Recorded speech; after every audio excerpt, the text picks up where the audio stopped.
Hi, welcome. Hope Zvara here, creator of Core Functional Fitness. And today's theme is core. So sit-ups suck. They're the old way of working your core, and quite frankly, they just don't work. We're overusing the rectus abdominis. We're straining the back muscles. We're not using them at all, not to mention straining the chest, pecs, and neck muscles. So for most of us, we're overdoing something to get results that we're never going to get in the first place. And all you need to do is invest in this tiny little ball, a little 8-inch inflatable ball, and what you're going to find is you're going to work your core 408% more than you would if you're laying flat on your back.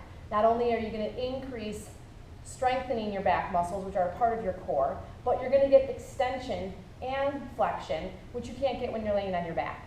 So this quick workout today is going to be dedicated to developing your core in a very functional way, safe way, and at the same time, hopefully a lot of fun.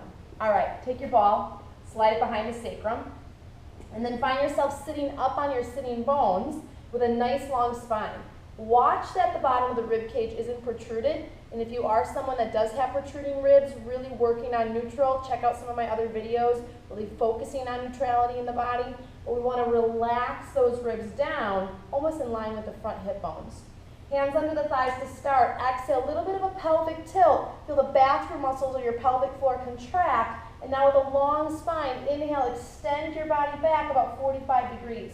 Watching not to get what I call rectus pufus, or the belly muscles popping out. It's usually a sign that you've gone too far for the strength that your body currently has. All right, arms come out in front, relax your shoulders down. Inhale, both arms come up overhead without hunching. Exhale, lower the arms down. Inhale, lifting, keep the pelvic core strong. Exhale, lower down. Inhale, up, only lifting your arms as high as you can keep from rounding or keep from straining the neck. Let's go 5 more.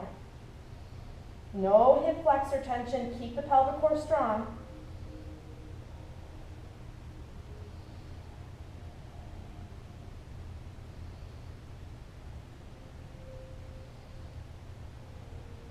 Keeping the shoulders relaxed, angle the arms down to 45 degrees. Watch not to round, overusing the chest muscles. Keep your load in your deep core. Inhale, open the arms, relax the shoulders. Exhale, close. 9 more. Breathe wide into your rib cage rather than into your belly. Keep the chin down, no strain in the neck. Think about the obliques wrapping to the center line. Let's try 5 more.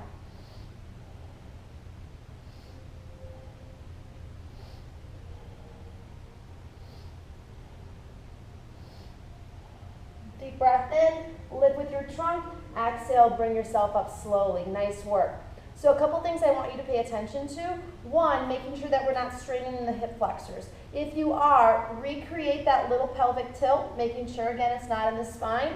But also think about sliding a block or another ball between the thighs to engage on, and that will help those hip flexors kind of find their rightful place. Also making sure that we're not rounding in the chest. Bigger does not equal better, especially when we're trying to find the weak areas of the body and strengthen them, or create more functionality there, and teach the ones that have been overused or overdeveloped to back off. So really paying attention to how we're doing things rather than just what we're doing. All right, same setup. Nice tall spine, hands under the knees. Exhaling, keeping those lower trunk muscles strong. Little side note, if you're someone that's always trying to focus on your pooch, probably someone that doesn't understand the pelvic floor. So really thinking about engaging in those pelvic floor muscles and then feeling that contraction in the lower deep abdomen. It's not a navel to spine technique. All right, arms come out in front, plug the shoulders back, deep breath in, and ride it back. Nice long spine. All right, alternating. Inhale, right arm, look to the left, exhale down. Focus on a full rotation with the head, and just a little bit of anatomy trivia. Your bladder hangs from fascial strings that attach into your neck. So proper head rotation or having mobility in your spine is essential to good bladder control.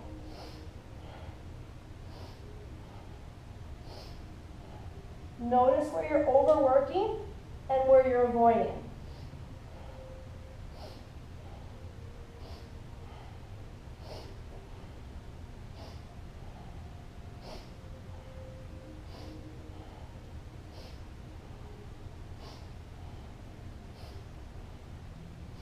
2 more sets each way.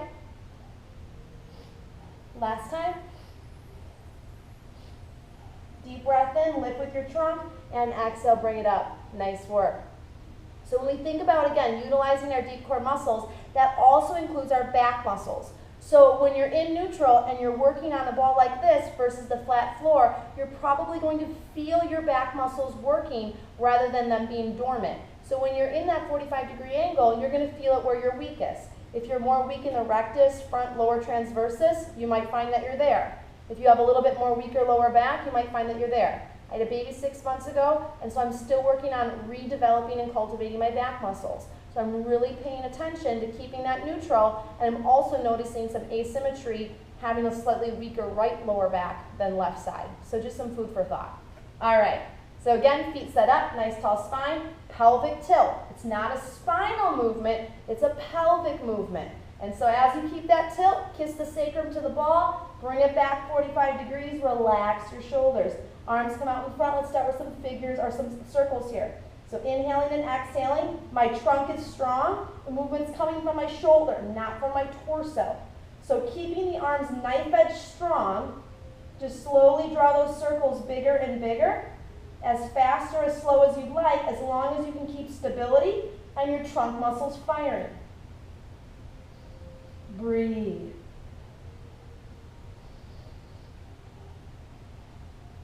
Shoulders relax. No protruding of the rib cage.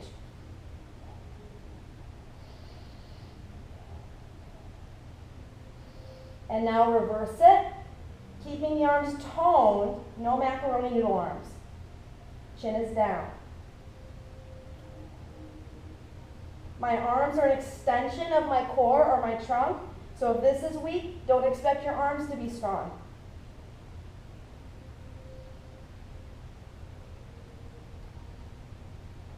Now small circles, let's count down from 5, 4, 3, 2, 1. Genie style arms, this is your inhale. Exhale, lift back up. Keep the tilt, inhale back, and exhale up. Really making sure I'm not pulling with my neck and chest, and I'm not pulling with my groin. The psoas, which attaches on the inside of the femur, runs through the hip, runs through the abdomen, and into our lower back, is a mover. It is part of the core, but it's not a stabilizer. So those stabilizer muscles, pelvic floor transversus, diaphragm, multifidi. Multifidi is muscle in between each of the vertebrae. These are our stabilizers. This is where we first want to build strength. Shoulders down, chin down. Let's go 4 more. I'm watching or mentally trying to feel for no rectus pufus.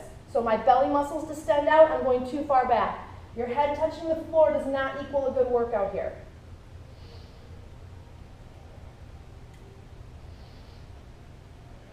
Two more. I'm looking for it to be strain and pain-free as I work.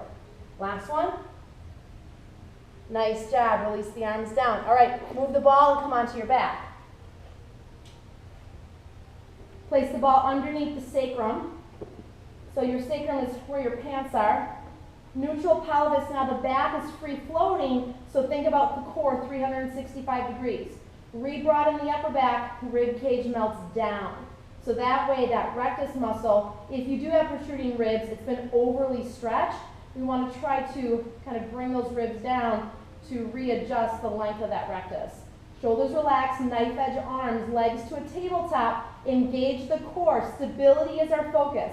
So if you're hula dancing all over the place, something needs to give. Bring one foot down and work alternating, or you can work one side then the other, or adjust your arm variation. As I come to tabletop, I'm going to engage from the bottom to the top, bring the rib cage down, knife edge, robot, or fingertips to the sky. Use the variation that you can create the most stability, not the most challenging. Let's alternate with a heel drop. Inhale, exhale. Breathe wide into your ribs. Keep the shoulders relaxed.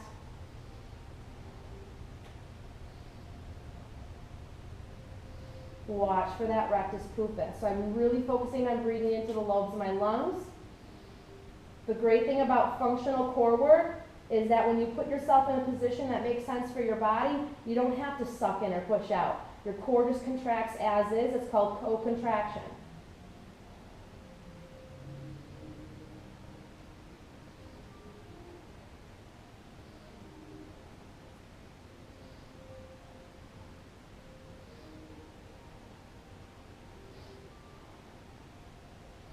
One more each way.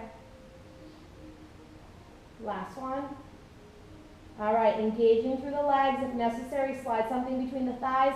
Double. Inhale, lower. I'm only going to go as far as I can refrain from arching or popping, and no rectus popping. Exhale, back up. Shoulders stay relaxed. Inhale, I'm pain-free, tension-free, up through the upper body.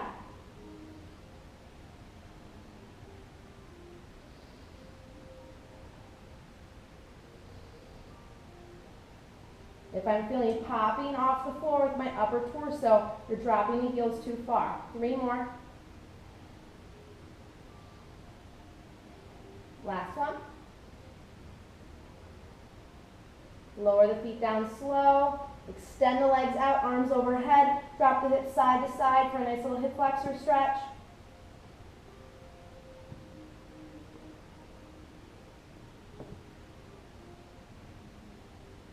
Nice job. Bend the elbows, bend the knees, lift the hips, remove the ball. Knees into your chest, give yourself a nice hug. Roll off to your side and gently bring yourself up. Core work does not have to be crazy fast, nor does it have to be super long. When we're working our core, or really any part of our body, with functionality in mind, aka living a better life off the mat, I want you to really think about moving smarter and working in a way that makes sense for your body and brings you closer towards wellness rather than further away. For more information, visit my website at wholecorefitness.com, and I can't wait to see you again on the mat. From my heart to yours, from my soul to yours, keep working. Namaste.